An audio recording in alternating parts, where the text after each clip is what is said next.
Decimos, tal como fue anunciado Esteban Tetamanti, un uruguayo que se desempeña en la política de España. Y no hay muchos casos. ¿Cómo le va? Buenos días, gracias por venir. Muy buenos días, gracias a ustedes por ¿Cómo es invitarme. eso de ser uruguayo y desempeñarse en la política española? Contémosle un poco a la gente, ¿cómo es que usted llega y dónde se desempeña? Perfecto, yo me fui de aquí de Uruguay en 2011 y bueno, yo aquí me dedicaba a producir espectáculos vinculados a la ópera y fui a España con esa intención. Lo que pasa que luego de empezar a trabajar allí, justo encontré una época un poco convulsa desde el punto de vista político, surgía un partido que es Podemos y bueno, esas cosas que tiene el destino, que terminé allí trabajando y ocupando un cargo en el ayuntamiento porque los compañeros decidieron que así lo hiciera. Pero no fue ni buscado ni nada, simplemente esas casualidades, ¿no? Acá en Uruguay usted se desempeñaba, si yo no repasé mal en algunos antecedentes, tuvo trayectoria política, pero por ejemplo estuvo en el gremio del Sodre, Sí. participó activamente de la vida más sindical que político partidaria, aunque también estuvo en el vallismo, después en la Asamblea Uruguay, ¿no? Sí, exacto. Yo en realidad desde que los 18 años ya milité en política aquí. Al principio fue dentro del vallismo, pero luego casi inmediatamente me voy a trabajar con el Frente Amplio. Y bueno, he hecho cosas en el Sodre también, en fin, variado, ¿no?, la actividad. Pero ¿Y la qué política diferencia hay sí. entre la política en Uruguay y la política en España? Pues hay bastantes diferencias por el hecho de que evidentemente España es un país más grande, con mucho más, ¿cómo llamarlo?, órdenes políticos. Es decir, aquí nosotros tenemos sobre todo lo que es lo nacional y lo municipal, pero allí entre lo nacional y lo municipal hay también otras cuestiones políticas, otros órdenes políticos que aquí no conocemos y que España, por lógica, como es tan grande, tiene y es muy diversa la política, ¿no? ¿Usted vendría a ser edil de un pueblo que se llama San Lorenzo del Escorial, que queda a 45 kilómetros de Madrid, dentro de la Comunidad de Madrid, y que es un municipio de 18.000 habitantes. Y desde allí, ¿qué tipo de...? Leía, entre otras cosas, por ejemplo, que eventualmente hay quien le está solicitando que analice la posibilidad de ser alcalde. ¿Qué proyección política puede haber? Bueno, en primer lugar, decir que yo al vivir en ese pueblo, evidentemente quiero lo mejor para él, ¿no? Nosotros veníamos de un periodo en el cual gobernaba el Partido Popular por 20 años, con el mismo alcalde, con una manera muy particular de como si la cosa pública fuera de él, y había que darle al municipio un aire fresco, un aire nuevo. Por esa razón fue que nosotros evaluamos presentarnos a las elecciones y, como digo, los compañeros pensaron que yo era la persona apropiada para encabezar la lista. Se hicieron elecciones primarias, yo gané esas primarias y fuimos al ayuntamiento. Yo ya me presenté alcalde en las elecciones del 2015. Y bueno, en ese momento éramos un partido nuevo porque Podemos estaba, como decía, surgiendo. Y no tuvimos la fuerza electoral suficiente como para poder llegar a la alcaldía, pero sí que logramos tener representación dentro del ayuntamiento. Estamos actualmente en la oposición, pero logramos quitar al Partido Popular y colaboramos bastante estrechamente con el nuevo gobierno. Y bueno, ya veremos para las próximas, que son el año próximo. Pero esto que en algún lado leí que existía la posibilidad de ser candidato a eurodiputado. ¿Cómo se llega a eurodiputado en tal caso? Pues en realidad, como digo, en Podemos todos los procesos se resuelven a través de la elección de los propios compañeras y compañeros. O sea, eurodiputado, diputado, cualquier cargo dentro de la estructura interna incluso, se hace a través de elecciones primarias y la elección de la gente. O sea, para mí, eurodiputado, concejal, alcalde, lo que considere, o un militante nomás en la barricada, cualquiera de eso para mí es interesante de poder hacer, porque como le digo, yo no fui a España con ninguna intención de hacer política, con lo cual me he encontrado con en fin, esta situación, y hoy puedo estar más activo y en otras oportunidades no. Podemos, que es un partido que, como usted dice, es nuevo en la vida política de España, que irrumpió con mucha fuerza para romper un poco el bipartidismo ese entre el Partido Popular y el PSOE, y que en ciertas cuestiones tiene algunas críticas y cuestionamientos. Por ejemplo, una de las cosas que se le dice claramente a Podemos es que es un partido que tiene lazos, nexos con el chavismo, con el gobierno de Venezuela. Eso que es parte de una campaña que existe internacionalmente para deteriorar la imagen de Podemos, ¿cómo podemos reflejar el fenómeno Podemos para que los uruguayos lo entiendan? Pues lo que hay que analizar es el contexto con el cual fue creado. Podemos surge a fines de 2013, principios del 14, con una idea muy clara de cambiar cosas que en España la ciudadanía estaba viendo que venían muy mal. Claro, surge a partir del movimiento de los desencantados. Del 15M. Sobre todo, y se nutre de muchas de sus propuestas. Y claro, lo que sucedió a lo largo de todo este tiempo es que Podemos fue creciendo y lo que es claro es que tiene un nexo no con Venezuela, con Latinoamérica, y se basa muchísimo en cosas que han sucedido en Latinoamérica. Pero no nos equivoquemos, Podemos no quiere llevar las experiencias latinoamericanas, traspolarlas a Europa o a España concretamente de una manera literal, sino que vamos sacando lo positivo de cada una de estas cosas. Con respecto a Venezuela, lo que sucede es que nuestros principales líderes en algún momento han asesorado. Recordemos que Pablo Iglesias, Juan Carlos Monedero son personas vinculadas al ámbito académico, el de la Complutense, de Ciencias Políticas, y han asesorado diferentes gobiernos. Lo que pasa es que cuando se trata de denostar a Podemos, lo que se intenta es tratar de hacerlo, de mostrarlo igual o con cosas que están sucediendo en Venezuela, o decir que son cortados por Maduro, por esa manera de ser. Sí, se vincula incluso que hay una resolución administrativa de Chávez en su momento de otorgar varios millones de dólares a la creación y el desarrollo de grupos políticos en Europa, y se toma como punto de partida eso para Podemos, como que el gobierno venezolano le inyecta dinero al momento de formar la estructura, que todos sabemos que desde el punto de vista político no es fácil. Sí. A Podemos también se le dice que tenemos financiación de Irán y también bueno, hasta he escuchado descabelladas cosas como que nos financia Corea del Norte. Quiero decir, a la hora de manipular, la derecha ha tenido un campo abonado en ese sentido y ha tenido la suerte de que muchos medios de comunicación lo han apoyado. La realidad es que Podemos se financia en primer término por los afiliados al partido, y en segundo lugar porque nuestros cargos, que eso la prensa casualmente no habla, están todos topeados. Ninguno de los cargos públicos que tiene Podemos actualmente cobra más de 3 salarios mínimos, con lo cual todo lo sobrante va para el partido y sobre todo para proyectos. ¿Y existe la posibilidad, o podemos pensar en un Podemos Sí. triunfando en una elección en España? Pues mire, eso evidentemente dependerá de las alianzas que seamos capaces de hacer en estos años previos a las elecciones generales. No eran muy afines a hacer alianzas. De hecho, se dijo que si Podemos hubiera ido a la elección con una cabeza más política, más política de esto, de tejer alianzas, de buscar acuerdos electorales, quizás pudo haber tenido un resultado un poco mayor. Pero parte de lo que se le criticó y se le reconoció también, porque hay gente que lo reconoce, es, bueno, Podemos se mantuvo en la línea de lo que pensaba y no se comportó como un partido político desesperado por llegar al poder. Tenemos que tomar en cuenta, nuevamente hago hincapié en la juventud del partido. O sea, estamos hablando de un partido que tiene 4 años de vida.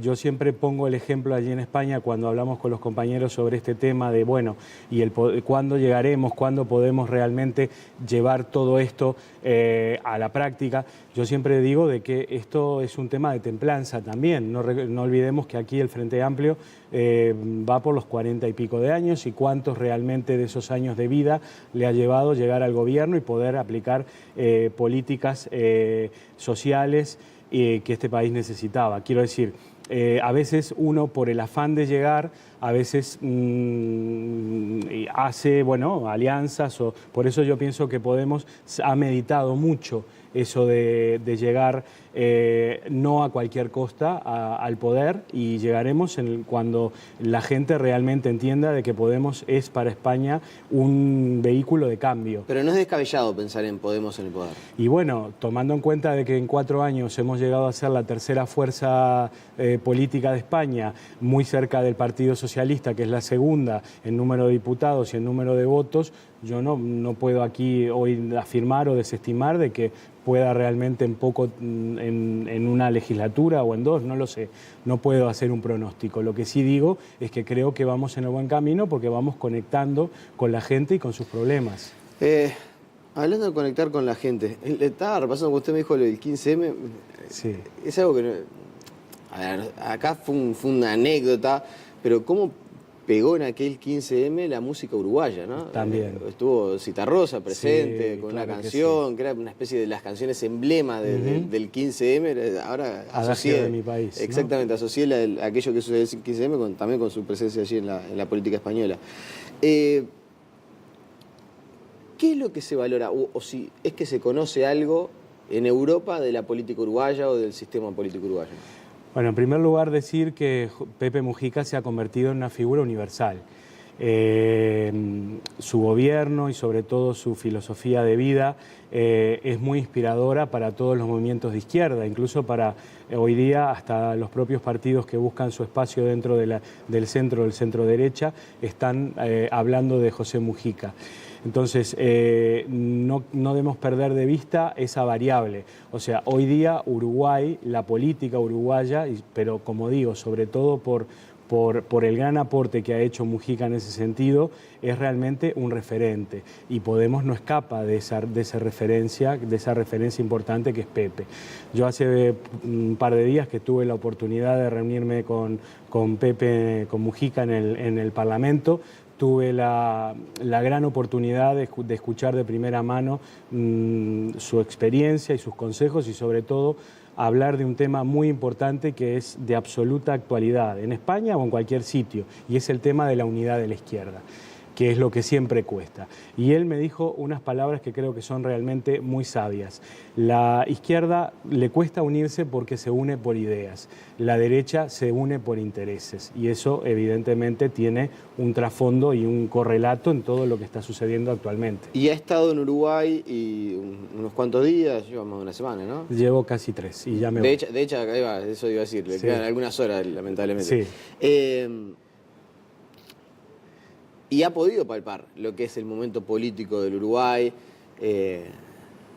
esta serie de hechos que han acontecido en este último tiempo que debilita la imagen de todo el sistema. El tema del uso de los fondos públicos, más allá de qué partido haya caído ahora, esta última semana cayó en el Partido Nacional, Sí. pero antes había caído en el Frente Amplio. Es decir, hay una imagen de debilitamiento del sistema político. El sistema político, yo no sé cómo, pero debería tratar de mejorar su imagen ante la población para evitar esto, que crezcan los desencantados y los que no creen más en el sistema. Usted que viene de una sociedad donde ya el sistema político está descreído, de hecho por eso irrumpe con fuerza Podemos. ¿Cómo visualiza la situación? ¿Qué es lo que puede pasar? ¿Cuál es el riesgo que estamos corriendo? Y el riesgo fundamental que yo veo en todo eso es la caída en los populismos. Ya ha sucedido en Francia con Le Pen, yo creo que ha sucedido en Estados Unidos con Donald Trump y bueno, el Brexit de alguna manera también está inspirado por ciertos movimientos populistas, el alejamiento de Gran Bretaña, el Reino Unido del resto de Europa y ese es yo creo el grave problema que vivimos con estos desencantos, con esta poca ilusión que tiene la gente con la política.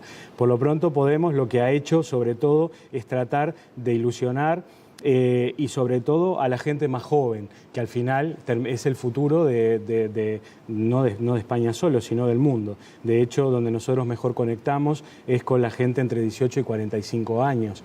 Eso lo dice claramente las encuestas. Y eso lo hacemos primer término, y esto probablemente sirva de inspiración aquí también.